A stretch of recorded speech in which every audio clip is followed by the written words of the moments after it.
जय श्री कृष्ण। ओम नमो नारायणाय। आज हम श्रीमद् भगवत गीता का 2य अध्याय प्रारंभ कर रहे हैं। वृंदावनेश्वरी राधा कृष्णो वृंदावनेश्वर, जीवनेन धने नित्यं राधा कृष्णं गतिर्मम। ओम श्री परमात्मने नमः। श्रीमद्भगवत गीता अथ 2य सांख्य योग। 2 अध्याय सांख्य योग। संजय उवाच।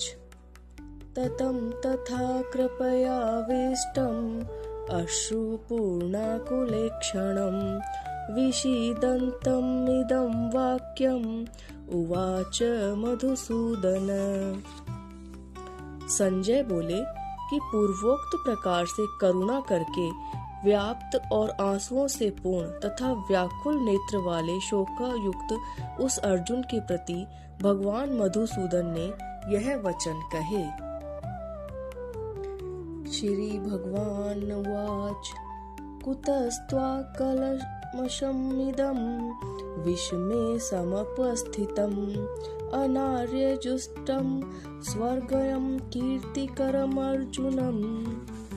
अर्थात भगवान मधुसूदन बोले, हे अर्जुन, तुमको इस विषम स्थल में यह अज्ञान किस हेतु प्राप्त हुआ, क्योंकि यह न तो श्रेष्ठ पुरुषों के आचरण किया गया है और न स्वर्ग को देने वाला है और न ही कीर्ति करने वाला है। केवल्यं मास्मं गम पार्थ ने त्वत्युपद्यते, शूद्रं हृदय दौर्बल्यं त्यक्तो अवस्थिष्ठ परंतप। इसीलिए हे अर्जुन, दुर्बलता को मत प्राप्त हो, यह तुम्हारे योग्य नहीं है। हे परंतप, तुच्छ हृदय की दुर्बलता को त्याग कर युद्ध के लिए खड़े हो। अर्जुन उवाच। कथं भीष्मम् अहं संख्ये द्रोणं च मधुसूदन, इषुभिः प्रतियोत्स्यामि पूजाहावरिसूदन। तब अर्जुन बोले कि हे मधुसूदन, मैं रणभूमि में भी भीष्म पितामह और द्रोणाचार्य के प्रति किस प्रकार बाणों से युद्ध करूंगा, क्योंकि हे अरिसूदन, ये दोनों ही मेरे लिए पूजनीय हैं। गुरून् हत्वा हि महानुभावान् श्रेयो भोक्तुं भैक्ष्यं पिह लोके, हत्वार्थकामानस्तु गुरूनिहेव भुञ्जीय भोगान् रुधिर प्रदिग्धान्। अर्जुन कहते हैं, इसीलिए इन महानुभाव गुरुजनों को न मारकर इस लोक में भिक्षा का अन्न भी भोगना मैं कल्याणकारक समझता हूँ, क्योंकि गुरुजनों को मारकर भी इस लोक में रुधिर से सने हुए अर्थ और काम रूप भोगों को ही तो भोगूंगा। न चेते विद्वं कतरन्नो गरियो यद्वा जयेम यदि वा नो जयेयु, यानेव हत्वा न जिजीविषामस्ते अवमस्थिता प्रमुक्ते धात्राष्ट्रा। अर्थात अर्जुन कहते हैं कि हम लोग यह भी नहीं जानते कि हमारे लिए क्या करना श्रेष्ठ है, अथवा यह भी नहीं जानते कि हम जीतेंगे या हमको वे जीतेंगे, और जिनको मारकर हम जीना भी नहीं चाहते, वे ही धृतराष्ट्र के पुत्र हमारे सामने खड़े हैं। कार्पण्य दोषो अपहत स्वभाव पृच्छामि त्वां धर्म सम्मूढ़ चेता, यच्छ्रेयं संन्यानिश्चितं ब्रूहि तन्मे शिष्यते अहं शाधि मां त्वां प्रपन्नम्। इसीलिए कायरता रूप दोष करके उपहत हुए स्वभाव वाला और धर्म के विषय में मोहनचित हुआ मैं आपको पूछता हूँ कि जो कुछ निश्चय किया हुआ कल्याणकारक साधन हो वह मेरे लिए कहिए, क्योंकि मैं आपका शिष्य हूँ, इसीलिए आपकी शरण हुए मेरे को शिक्षा दीजिए। न हि प्रपश्यामि ममापनुद्यात् यत् शोकमुक्षणोमिन्द्रियाणाम् एवाप्य भूमा वसपत्नं मृत्य राज्यं सुराणामपि चाधिपत्यम्। अर्थात अर्जुन कहते हैं, क्योंकि भूमि में निष्कंटक धन धान्य संपन्न राज्य को और देवताओं के स्वामी पने को प्राप्त होकर भी मैं उस उपाय को नहीं देखता हूँ जो कि मेरी इंद्रियों को सुखाने वाले शोक को दूर कर सके। संजय उवाच एवमुक्त्वा ऋषिकेशं गुण्डाकेशं परन्तप न योत्स्य इति गोविन्दमुक्त्वा तूष्णीव भूवः।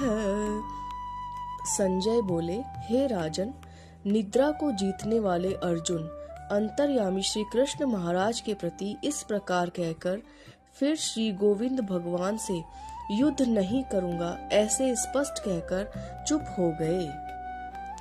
तमुवाच ऋषिकेश प्रहसनमिव भारत सैन्योरुभयोर्मध्ये विषीदन्तमिदं वच।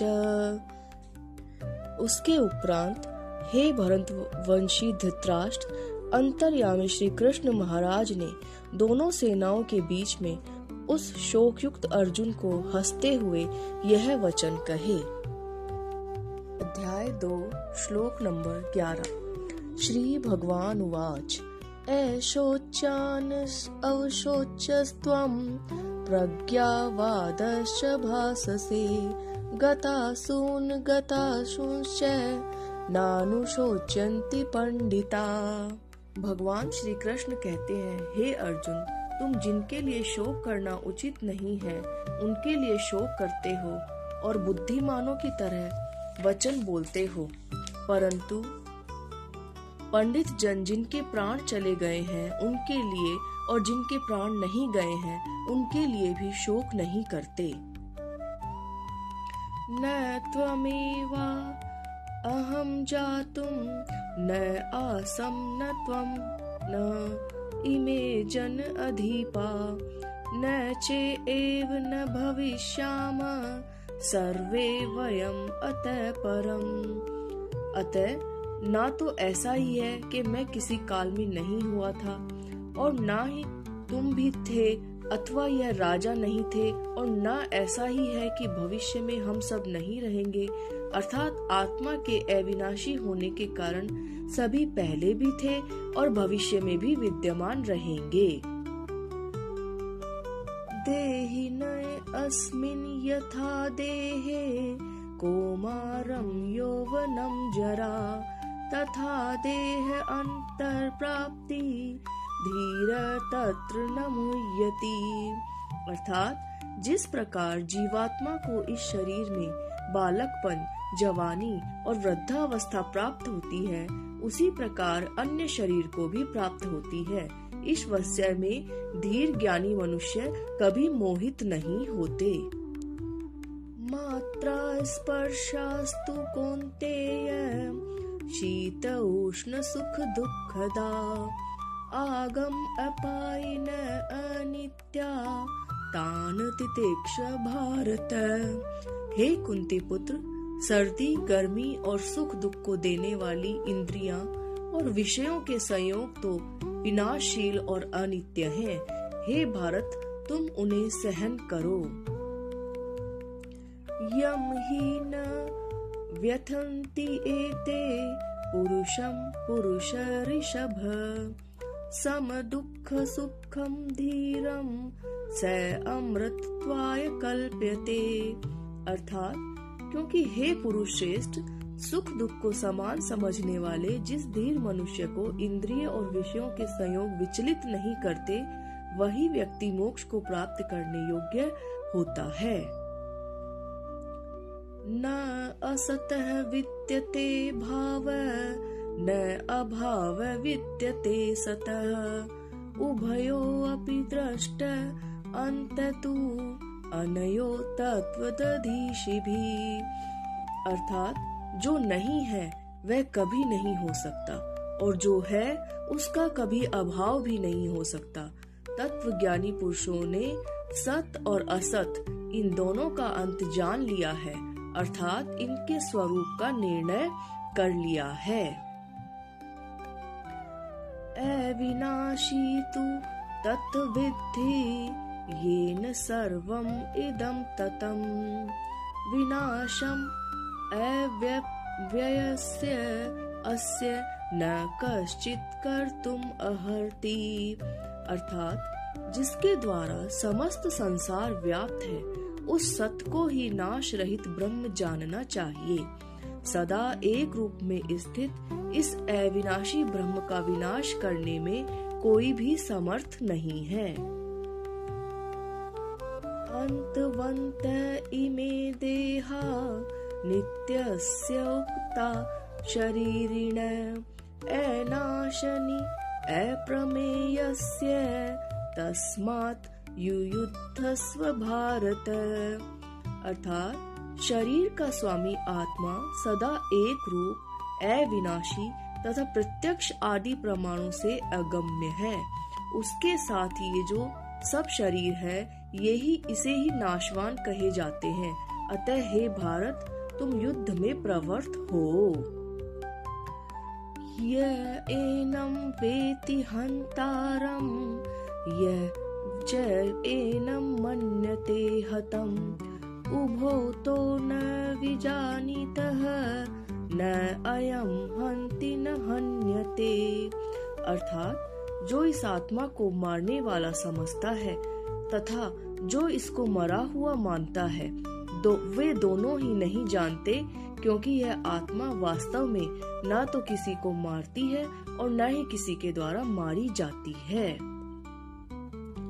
न जायते म्रियते वा कदाचित् न अयं भूत्वा भविता वा न भूयः अजनित्य शाश्वत अयं पुराण न हन्यते हन्यमाने शरीरे।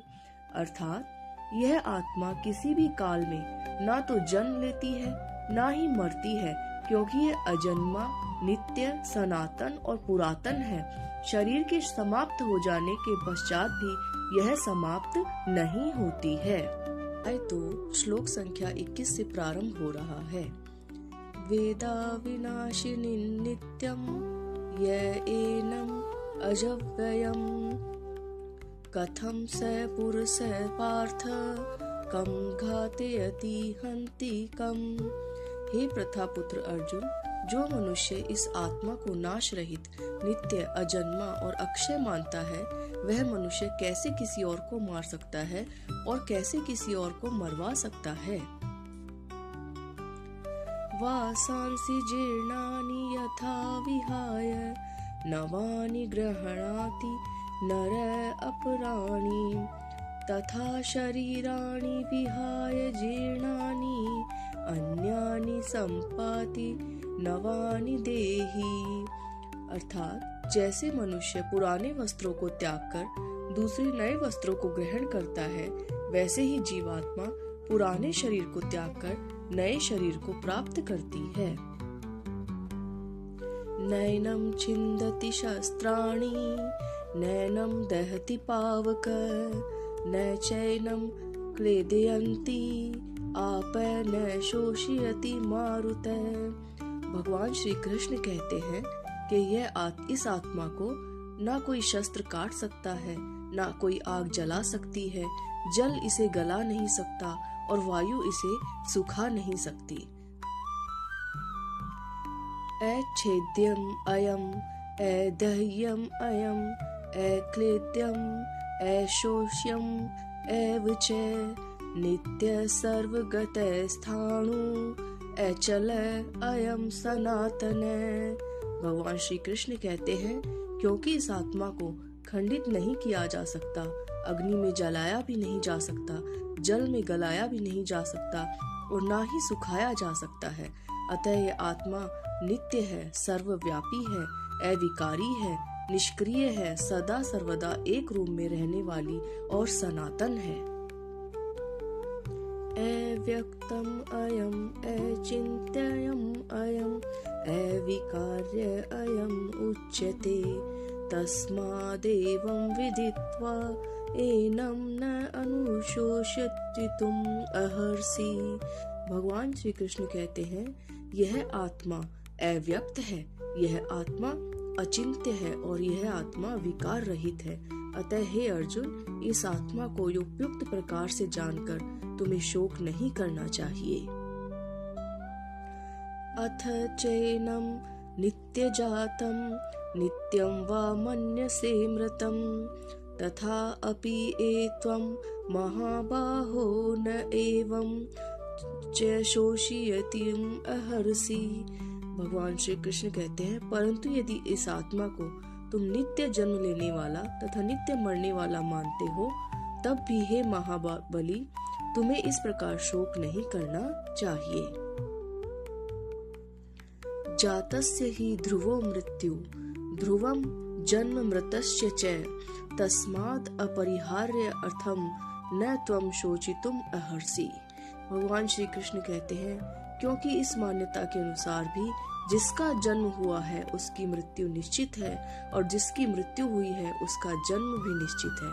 अतः तुम्हें इस अवश्यंभावी विषय में शोक नहीं करना चाहिए। अव्यक्तादीनानि भूतानि व्यक्त मध्यानि भारत अव्यक्त निधनान्यत्र का परिवेदना। भगवान श्री कृष्ण कहते हैं, हे अर्जुन, संपूर्ण प्राणी जन्म से पहले अदृश्य थे और मृत्यु के बाद भी अदृश्य हो जाएंगे। केवल और जन्म और मृत्यु के मध्य काल में ही दृश्य है। फिर ऐसी स्थिति में शोक या विलाप करने की क्या आवश्यकता है। आश्चर्यवत् पश्यति कश्चिदेनम् आश्चर्यवत् वदति तथैव च अन्य आश्चर्यवतं च एनम् अन्य शृणोति श्रुत्वा अपि एनं वेद न च एव कश्चित्। भगवान श्री कृष्ण कहते हैं, कोई एक महापुरुष ही इस आश्चर्य जैसी आत्मा को देखता है और वैसे ही दूसरा कोई महापुरुष ही इस आश्चर्य जैसी आत्मा के तत्व का वर्णन करता है तथा कोई अन्य अधिकारी पुरुष ही इस आश्चर्य जैसी आत्मा का श्रवण करता है, परंतु कोई भी सुनने, बोलने, देखने पर भी इसके यथार्थ स्वरूप को नहीं जान पाता है। देहि नित्यम् अवध्य अयं देहे सर्वस्य भारत तस्मात् सर्वाणि भूतानि न त्वं शोचितुम् अर्हसि। भगवान श्री कृष्ण कहते हैं, हे अर्जुन, सबके शरीर में रहने वाला यह आत्म तत्व सदा ही अवध्य है, इसीलिए तुम्हें स्थूल अथवा सूक्ष्म किसी भी प्राणी के लिए शोक नहीं करना चाहिए। अध्याय 2 श्लोक संख्या 31 से प्रारंभ हो रहा है। यहाँ क्षत्रिय धर्म के अनुसार युद्ध करने की आवश्यकता का निरूपण करते हुए भगवान श्री कृष्ण कहते हैं, स्वधर्ममपि च अवेक्ष्य न विकम्पितुम् अर्हसि धर्मात् हि युद्धात् श्रेय अन्यत्र क्षत्रियस्य न विद्यते। अर्थात अपने स्वधर्म को समझकर भी तुम्हें विचलित नहीं होना चाहिए, क्योंकि क्षत्रिय धर्म के अनुसार क्षत्रियों के लिए धर्म युक्त युद्ध से बढ़कर कोई अन्य कल्याणकारी कर्तव्य नहीं है। यच्छाया च उपपत्रं स्वर्गद्वारम् अपाव्रतं सुखिनः क्षत्रिय पार्थ लभन्ते युद्ध ईदृश। अर्थात श्री कृष्ण कहते हैं, हे पार्थ, बिना प्रयत्न के ही प्राप्त हुआ स्वर्ग का खुला द्वार रूप ऐसा युद्ध तो भाग्यवान क्षत्रियों को ही प्राप्त होता है। अथ चेत्त्वम् इमं धर्मं संग्रामं न करिष्यसि ततः स्वधर्मं कीर्तं च हित्वा पापम् अवाप्यसि। इसके विपरीत यदि तुम इस धर्म युद्ध से विमुख रहोगे तो तो अपने क्षत्रिय धर्म तथा यश को खोकर पाप के भागी बनोगे।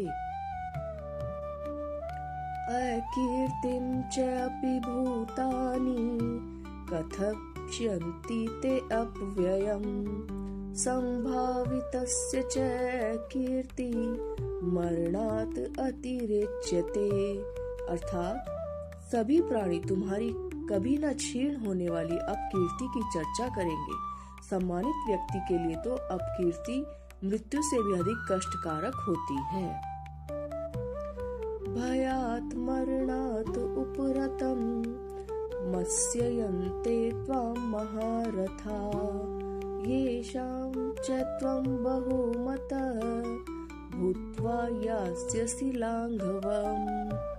अर्थात वह भीष्म आदि महारथी तुम्हें भय के कारण युद्ध से हटा हुआ मानेंगे और जिनकी दृष्टि में तुम पहले बहुत सम्मानित थे अब लघुता को प्राप्त हो जाओगे।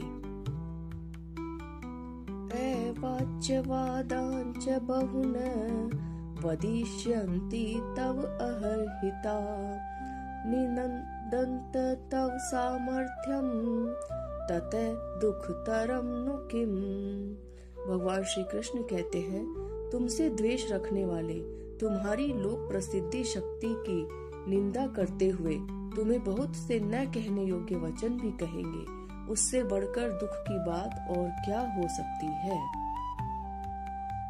हतैवा प्राप्यसि स्वर्गं जित्वा वा भोक्ष्यसे महिम् तस्मात् उत्तिष्ठ कौन्तेय युद्धाय कृत निश्चय।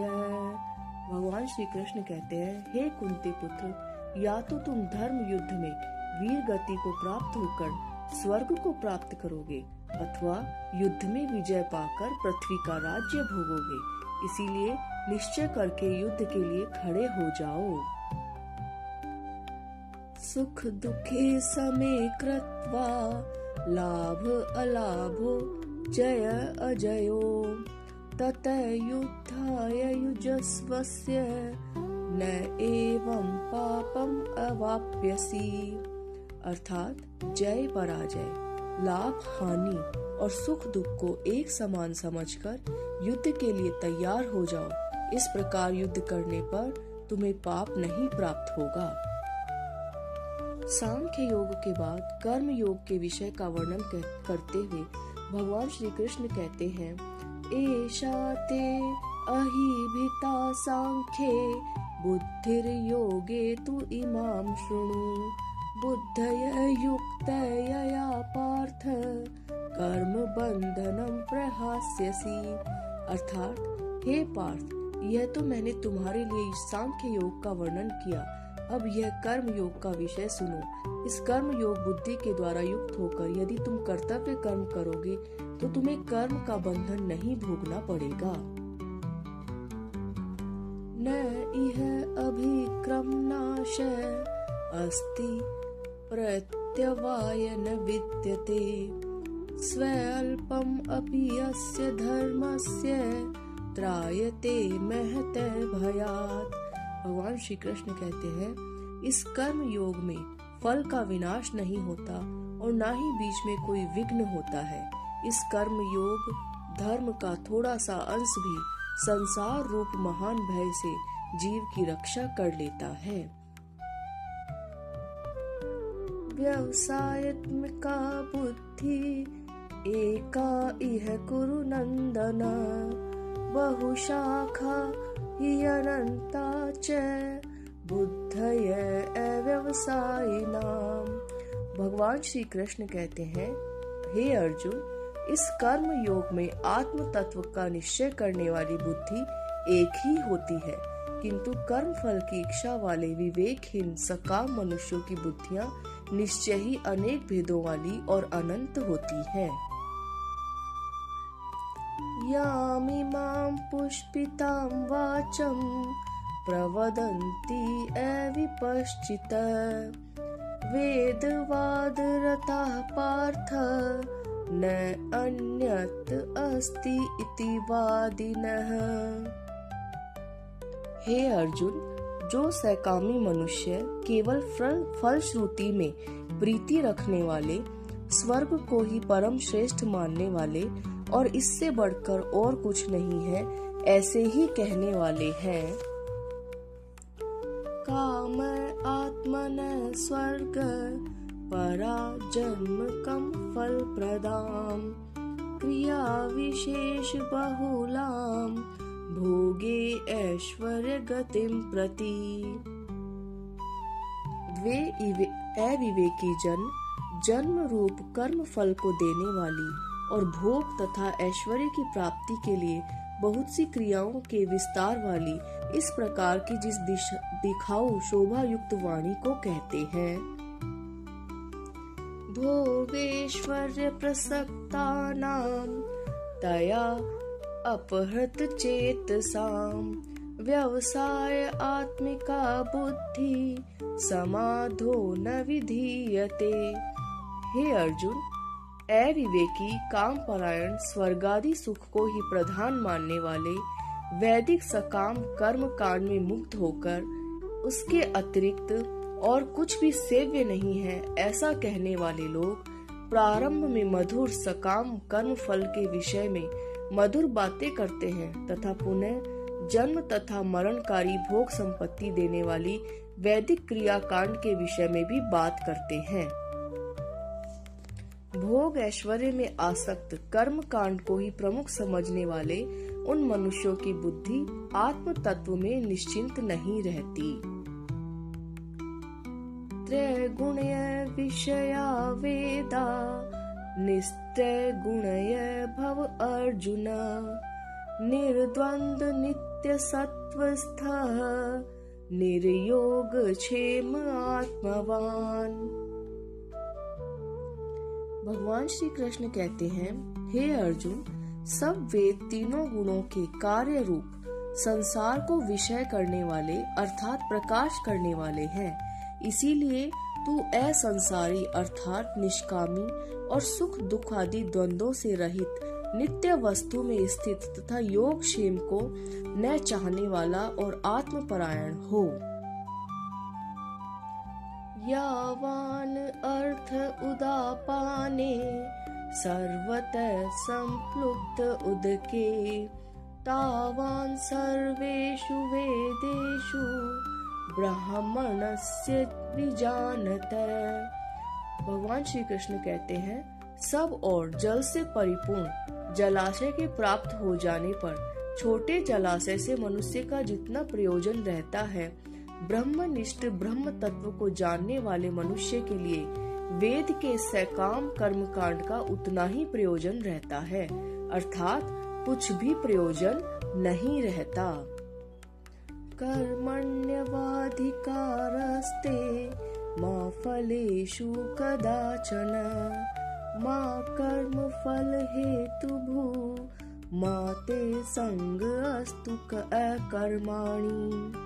भगवान श्री कृष्ण कहते हैं कि हे अर्जुन, इससे तेरा कर्म करने मात्र में ही अधिकार हो, फल में कभी नहीं, और तू कर्मों के फल की वासना वाला भी मत हो तथा तेरी कर्म में न करने में भी प्रीति न हो। योगस्थ कुरु कर्माणि संग त्यक्त्वा धनंजय, सिद्धय असिद्धयो समो भूत्वा समत्व योग उच्यते। हे धनंजय, तू योग में स्थित होकर फल की इच्छा त्याग कर तथा सिद्धि और असिद्धि में समान रहकर कर्म करो। यह सिद्धि असिद्धि में समभाव रखते हुए स्वयं कर्म को करना ही योग कहा जाता है। दूरेण हि अवरम कर्म बुद्धि योगात् धनंजय, बुद्धो शरणम अन्विच्छ कृपणा फल हेतवे। भगवान श्री कृष्ण कहते हैं, बुद्धि योग समत्व बुद्धि की अपेक्षा सकाम कर्म अत्यंत ही निम्न श्रेणी का है। इसीलिए हे धनंजय, तुम परमात्मा बुद्धि की शरण लेकर निष्काम कर्म करने की इच्छा करो, क्योंकि फल की कामना करने वाले पुरुष अत्यंत दीन होते हैं। बुद्धि युक्तो तो जहाती है उभे सुकृत दुष्कृते तस्माद्योगाय युजस्व योग कर्मसु कौशलम्। भगवान श्री कृष्ण कहते हैं, समबुद्धि युक्त मनुष्य पुण्य और पाप दोनों को इसी लोक में त्याग देता है, अर्थात उनसे मुक्त हो जाता है। इसीलिए तुम समत्व रूप बुद्धि योग के लिए ही प्रयत्न करो। यह समत्व रूप बुद्धि योग ही कर्मों में कुशलता है, अर्थात कर्म बंधन से छूटने का उपाय है। कर्म जम बुद्धि युक्ता ही फलम त्यक्त्वा मनीषिणः जन्म बंध विनिर्मुक्ता पद्म गच्छन्ति अनामयम्। अर्थात भगवान श्री कृष्ण कहते हैं, समत्व बुद्धि से युक्त ज्ञानी जन कर्मों से उत्पन्न होने वाले फल को त्याग कर जन्म रूप बंधन से सर्वथा मुक्त होकर निर्विकार परम पद को प्राप्त करते हैं। यदा ते मोह कलिलं बुद्धिर्व्यतिरश्यति तदा गन्ता असि निवेदम् श्रोत्वयस्य श्रुतस्य च। जिस समय तुम्हारी बुद्धि मोह रूपी दलदल को भली भांति पार कर लेगी, उस समय तुम्हें पहले सुने हुए और आगे सुने जाने वाले कर्म फल के प्रति वैराग्य हो जाएगा। श्रुति विप्रतिपन्ना ते यदा स्थास्यति निश्चला समाधो अचला बुद्धि तदा योगम अवाप्यसि। भगवान श्री कृष्ण कहते हैं, जिस समय श्रुति वाक्यों को सुनकर विचलित हुई तुम्हारी बुद्धि निश्चल रूप में से परमात्मा में स्थित हो जाएगी, उस समय तुम योग को प्राप्त कर लोगे। स्थिर बुद्धि मनुष्य के लक्षण और उसकी महिमा। अर्जुन उवाच स्थित प्रज्ञस्य का भाषा समाधिरस्थ केशव स्थितधिकी प्रभाषेस्त किमासीत व्रजेत किम। अर्जुन यहाँ कहते हैं कि हे केशव, समाधि में स्थित परमात्मा को प्राप्त हुए स्थिर बुद्धि मनुष्य का क्या लक्षण है?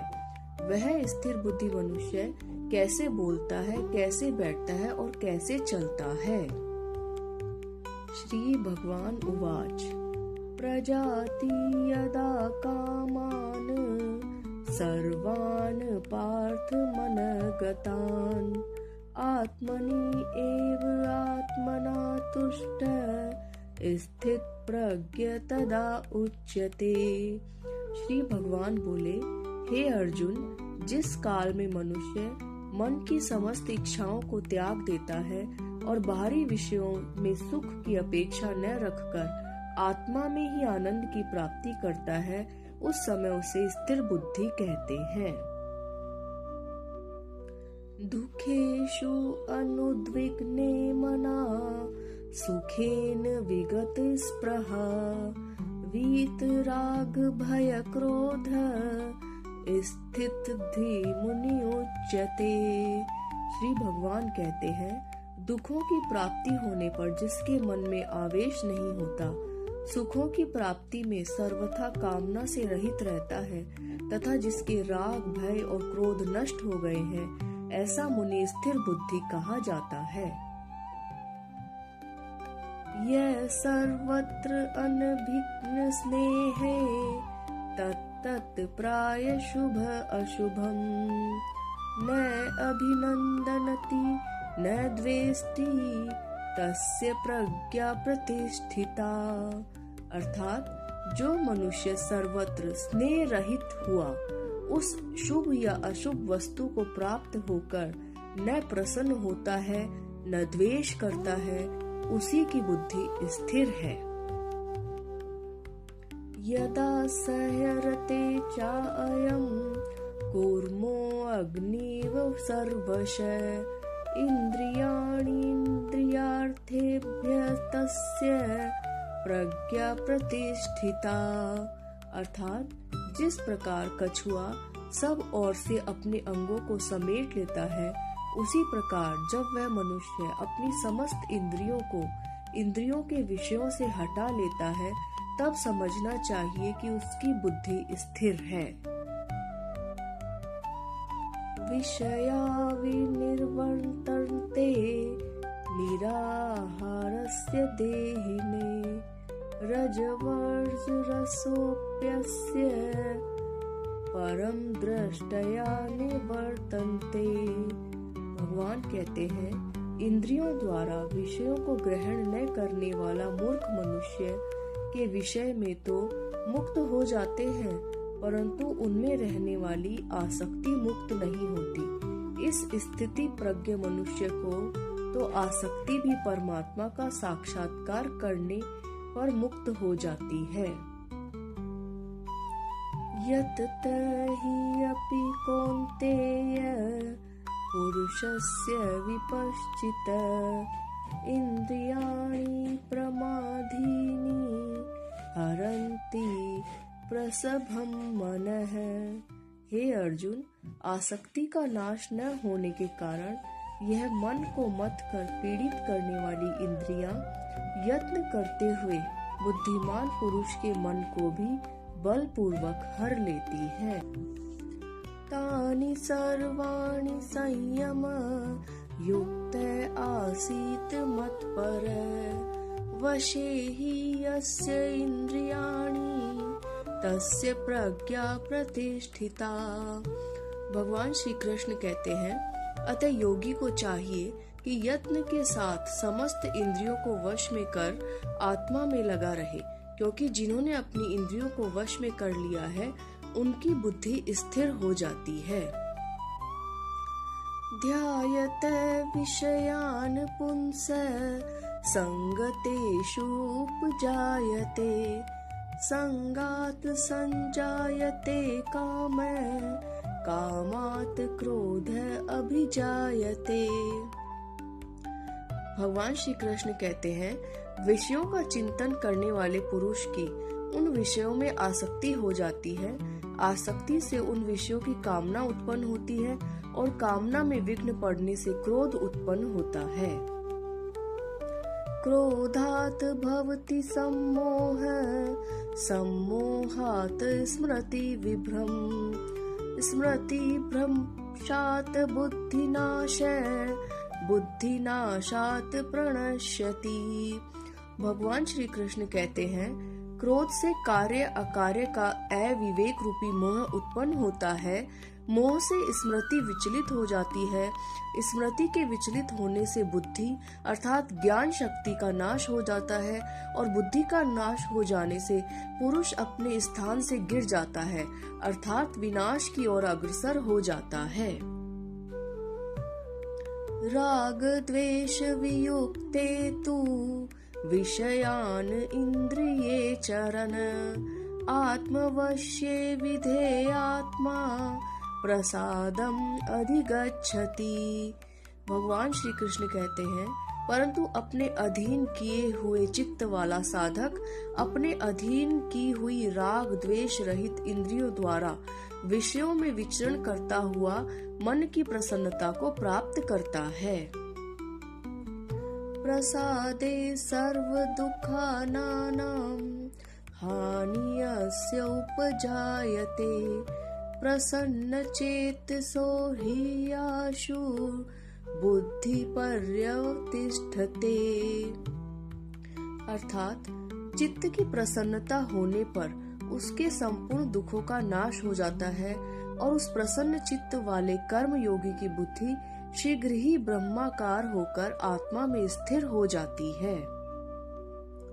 न अस्ति बुद्धि अयुक्तस्य न च अयुक्तस्य भावना न च अभावयत शांति अशांतस्य कुतः सुखम।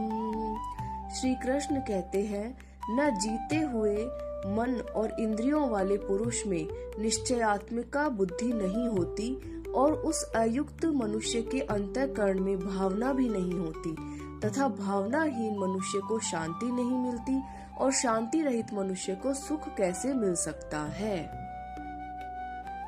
इंद्रियाणाम हि चरताम यत् मन अनुविधीयते ततः अस्य हरति प्रज्ञाम वायुर्नावम इव अंभसी।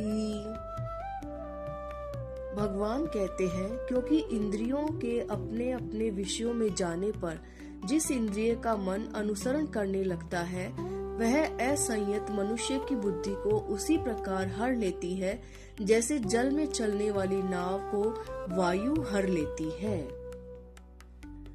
तस्मात् यस्य महाबाहो निग्रहितानि सर्वश इंद्रियाणि इंद्रियाभ्यर्थे तस्य प्रज्ञा प्रतिष्ठिता। अतः हे महाबाहो, जिसकी मन के सहित सभी इंद्रियां अपने विषयों सहित वश में लाई जा चुकी है, उसकी बुद्धि ही स्थिर होती है।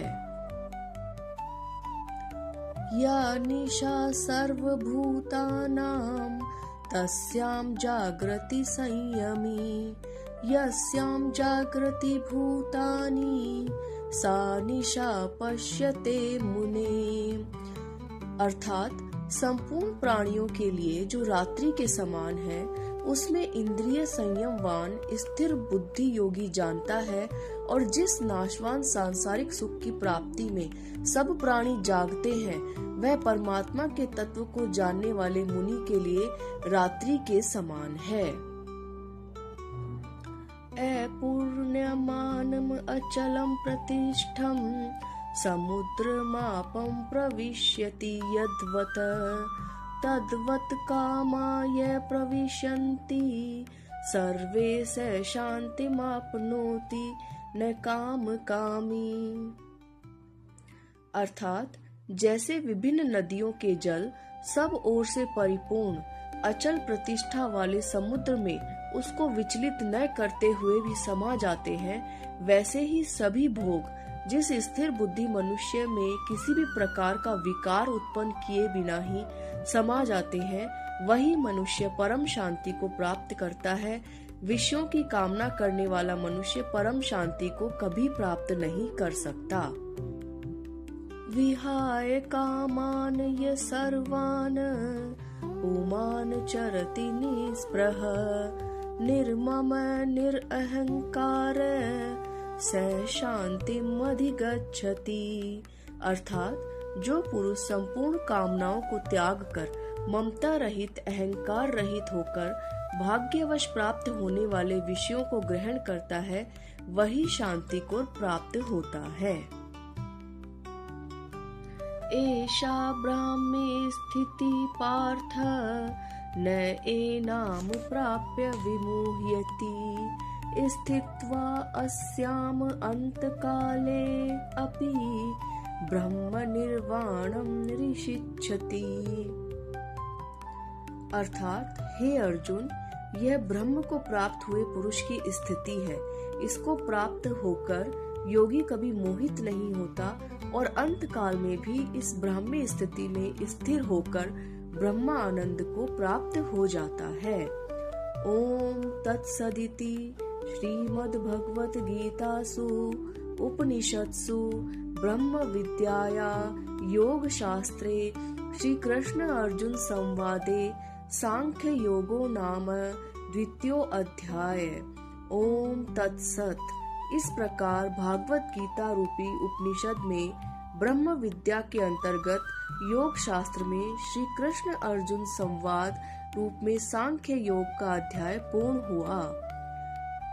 वसुदेव सुतं देवं कंस चाणूरमर्दनम देवकी परमानंदम कृष्णं वंदे जगद्गुरुं श्री कृष्णं वंदे जगद्गुरुं।